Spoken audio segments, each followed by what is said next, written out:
Primeira delas, o profissional que deseja colocar foto de antes e depois no Instagram. A gente já falou um pouco disso, mas é sim, não, talvez, quando... O que você pode falar? Alguma outra dica sobre isso? Adianta, por exemplo, colocar embaixo, imagem meramente ilustrativa.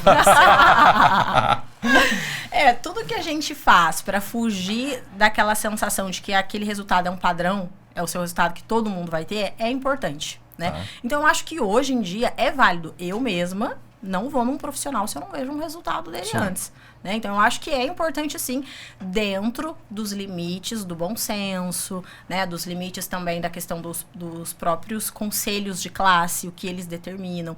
Isso é importante, porque se a gente tem uma questão depois, no âmbito do conselho mesmo, administrativo, a gente precisa provar que a gente estava fazendo a coisa certa. Sim. Né? Da forma certa. O que você pode dizer para um profissional, como ele pode se resguardar, um profissional que aceitou fazer um caso de correção de insucesso realizado por um outro profissional? Ótimo.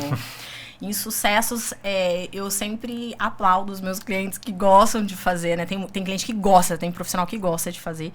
Eu acho, assim, de extrema importância, porque todo mundo está sujeito a passar por uma intercorrência, mas é imprescindível ele ter um termo específico, né? Dizendo como o paciente estava, o que ele vai fazer, quais são as taxas, as possibilidades e... Novamente, o paciente assinando junto com ele, comprando essa responsabilidade junto com o profissional. Interessante. Ainda falando sobre o lado do profissional, o profissional pode processar um paciente? Opa! Por, sei lá, uma difamação, como funciona isso? Com certeza. E a gente que advoga nessa área, a gente ama essas ações, né? Mas é possível sim, principalmente hoje nas redes sociais, onde todo mundo fala o que bem entende. Né? Então, recentemente nós tivemos um caso semelhante, e onde uma cliente, uma situação que ela nem participou, foi atrelada a ela, uma situação de óbito, então foi exposto nas redes sociais, um caso bastante complexo, e nós conseguimos fazer com que esse conteúdo fosse removido. Então, é possível e é muito importante que o profissional não caia num lugar de discutir com o paciente ali.